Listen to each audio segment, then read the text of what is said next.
Hey guys, welcome to episode number 446. Today is Friday and it's Fan Friday, and I thought I would sit down and talk about and remember my very first aquarium.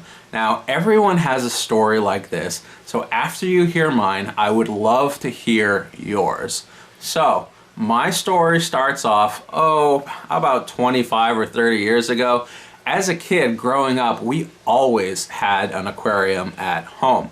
It was a 40-gallon aquarium. It was a basic 40-gallon aquarium on a plain brown wooden stand. And I remember that it was sort of always there. It wasn't something that I necessarily had a lot of interest in as a very young child, but I always remember the aquarium being a part of the home. Now, when we moved into our house when I was very young, we actually lived in the basement for a few years while the house was being finished. And I do remember that one of the first things that led me to believe that we were moving into the upstairs for the first time, moving into our house for real, was the fact that the aquarium moved from the basement up into the living room.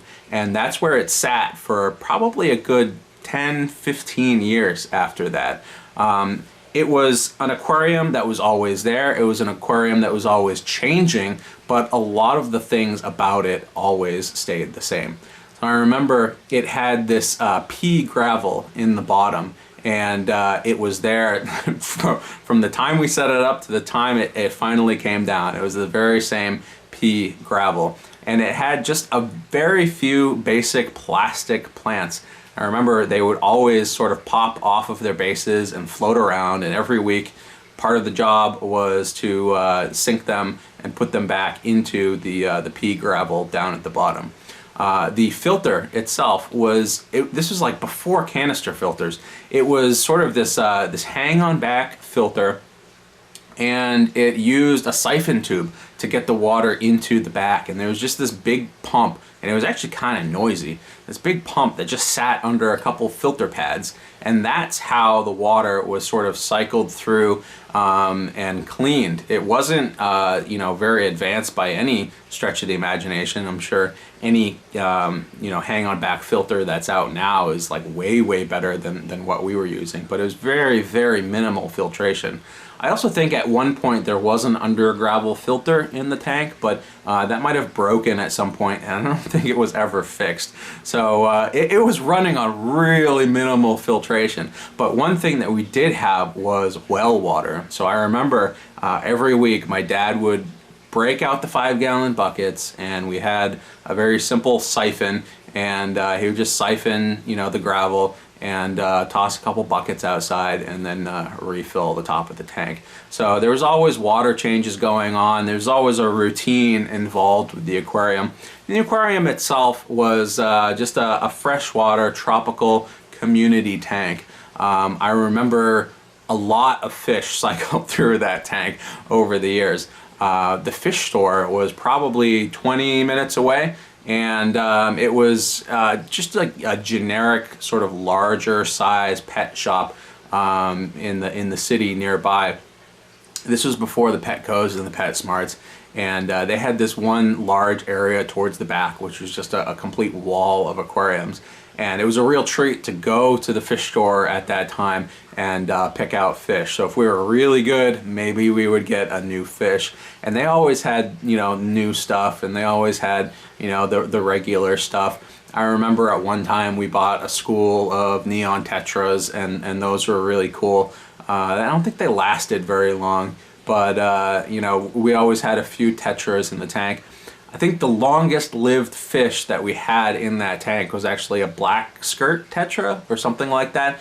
It's one of the tetras that look really derpy and just sort of like twitch around a little bit and don't really move a whole lot. I actually think they're a schooling fish too, but we only got one, and it was like this lonely old fish. By the time he died, he was probably like 10 years old. I don't even know. I remember that guy was just always around. I remember we had a little cave at one point. I think it was actually like a reptile decoration. I don't even know that it was an aquarium decoration, but we got it, and we got a pleco, and he just hid in the cave, and we never saw him ever again. It was just like we saw him once when we put him in, and then gone. Never saw him ever again. But my favorite fish that we ever had in that aquarium was a pair of angelfish. And I remember very distinctly that these two fish were what really sparked my interest in the hobby. Now we got them when they were very, very small, just like, you know, the dime or the quarter size that you get in the store. And a lot of times those don't even live very long. You know, they're really susceptible to water quality issues, and you know, our tank didn't really have the best filtration, but it wasn't very heavily stocked, which I think was you know, in our best interest. But we got these two little angelfish, and just two. We didn't start out with 6 or 8 or 10 or 12. We just got 2. And you know, I think they were just like the normal, you know, garden variety angelfish. And those grew and grew steadily until they were adult size, and they were probably the biggest fish that we had ever had in that 40-gallon tank. And one day we noticed on the intake to the filter they were laying eggs. And I think that was the moment when it sort of sparked my interest, because it changed from just, you know, a decoration that was in the living room into sort of this living environment, you know, this place where these fish were laying eggs. And sadly, that first batch we did not manage to save.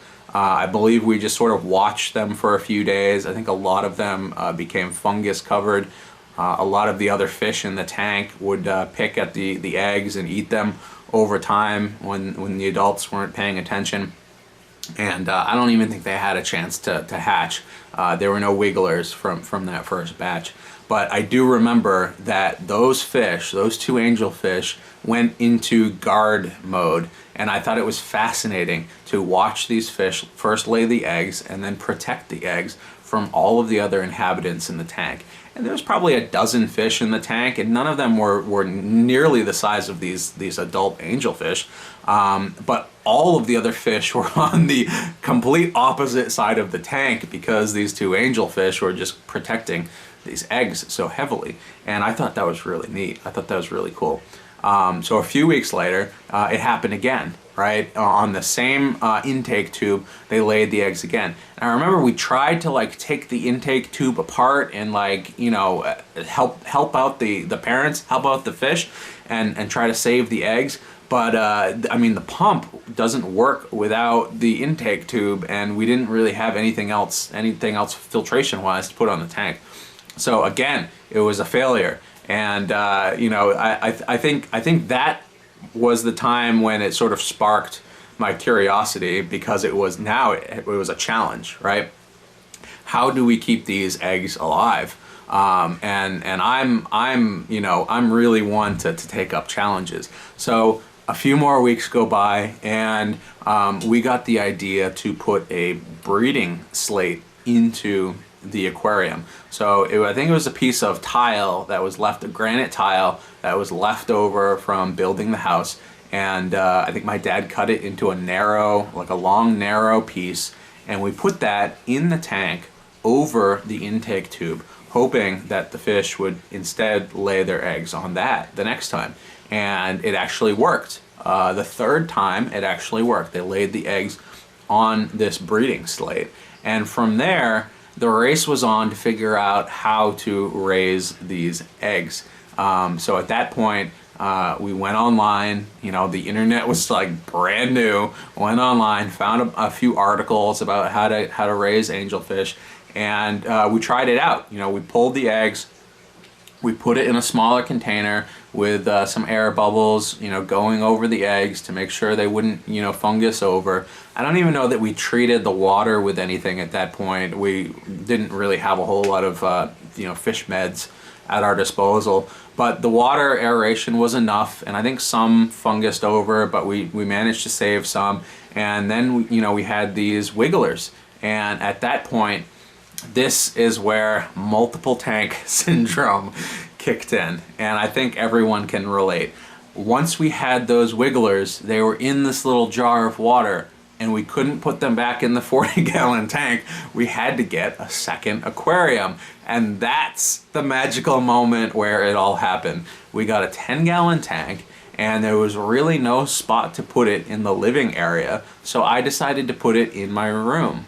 And so I put it in my room, and we had these wigglers that were attached to this slate in this 10-gallon aquarium, and I watched them every single day, just wiggling around, and eventually some would drop off, and some didn't make it, but some started to swim.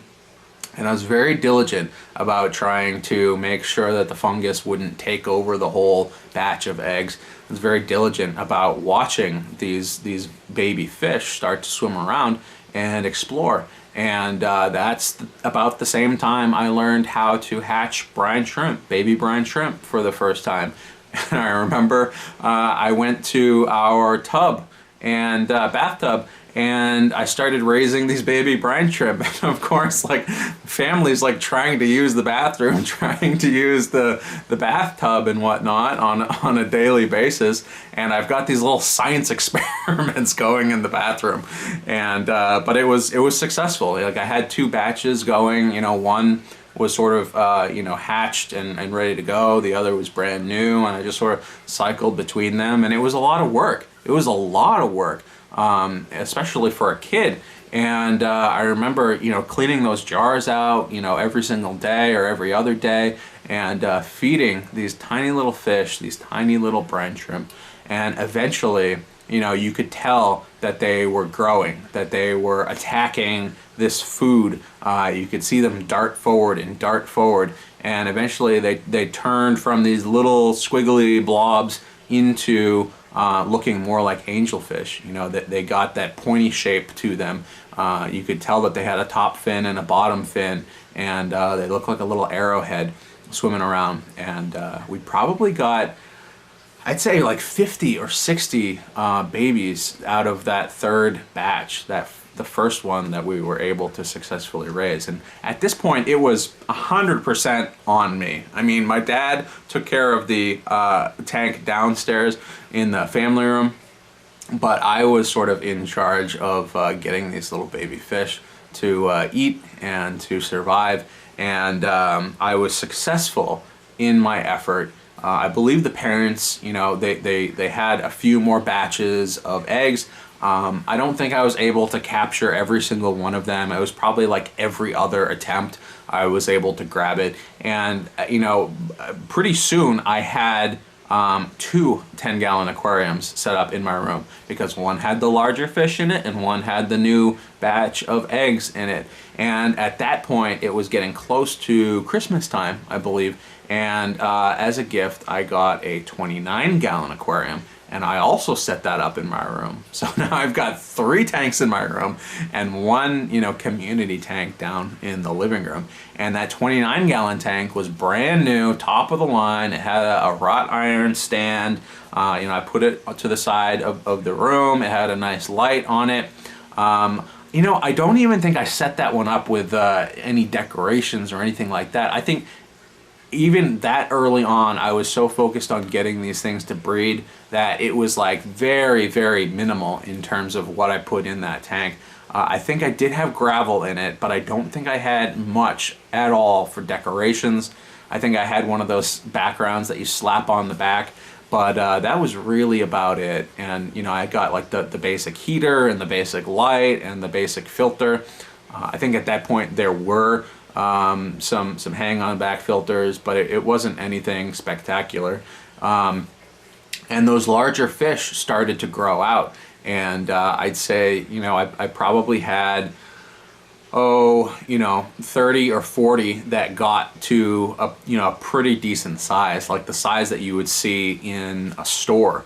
And at that point I was feeding heavily, right? 2-3 times a day. I was doing as many water changes as I could, but it was like, believe it or not, it was at a time when I didn't really understand the nitrogen cycle, and I didn't understand all of the waste that was going into that tank, or exactly how to test for, you know, what was happening. And again, this was in my room. It wasn't like, you know, it wasn't like my dad was looking at it every day to diagnose, you know, the symptoms of what was going on. And eventually what happened was these fish got to the size where I was creating so much waste that, and I wasn't able to do water changes fast enough, that I started to lose these angelfish. And it was terrible because, you know, this was my first success, you know, and one by one, you know, every single day or every other day, I would lose one and I would lose one. And I wasn't quite sure why. And like, I would do water changes, I would check the temperature, I would do like what I knew how to do, but you know, I would just continue to lose them.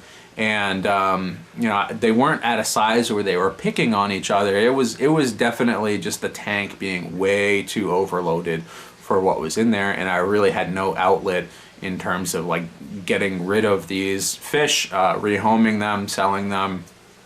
At that point, I had sort of maxed out my space, so I wasn't setting up any new aquariums. And you know, eventually they all sort of either died off, or I think I did bring one batch to the pet shop and got store credit at one point. And by the time I had, you know, cycled through 2 or 3 batches of these fish over the next, you know, couple of years, you know, I had gotten to the point where you know, I was graduating high school, and you know, interest had sort of changed, and I think all of those tanks sort of you know, shut down for the time being. Especially, you know, when I went off to college, I didn't have an aquarium. I had one for 1 year, but you know, none of the angelfish really made it. And the sort of the nail in the coffin for the angelfish breeding experiment growing up was at one point I was getting so many eggs and so many batches of eggs, I decided to take the breeding pair of angelfish from the 40-gallon tank downstairs and bring them up into my room where all of the other baby fish were. But the mistake that I made was I put them in a little 10-gallon tank. And again, like, I don't even think it was cycled. I might have used some media from another tank, but it was like a tank that I had just set up. I thought it was going to be great. I'd have all of the angelfish in one place. And what happened, you know, as you would expect, you know, a few days later, one of the fish in the pair died. And again, it was probably because the tank wasn't cycled. And this was all at a time when, you know, I was operating on very limited information. It was a big learning process for me, and I didn't really have all of the knowledge and the tools and YouTube at my disposal at the time to learn things before I did things. So you know, a lot of the successes and failures were just sort of coincidence. And it was a really fun time, and it's something that I remember very fondly. But I do remember when that adult angelfish died, I was sort of heartbroken because, you know, here I had all of these baby fish that, you know, I could raise to a certain size, and then they would just start to die off. And then, you know, the breeding pair died, and then I didn't have a source for any more eggs. And at that point, it all sort of devolved and fell apart. And I do think we had other angelfish that we kept, and some of them we transplanted downstairs, and, you know, they stuck around for a while. And I gave some to my friends. I remember one of my friends growing up had an aquarium, and so I gave him a bunch of the fish that I was raising, and I thought that was really cool. But yeah, that was the end of the angelfish experiment. But that's the story of my first aquarium, 40-gallon tank, how it all sort of started, the early success that I saw, the early failure that I saw, and you know, my experience and sort of, you know, where I got started. So anyways, guys, I thought that was an interesting story to tell. I hope you enjoyed listening to it. If you did, I invite you to tell your own story about your first aquarium and how you got started in the hobby. And definitely leave those links in the description, in the comments down below. Hope you guys enjoyed, and I'll see you guys later.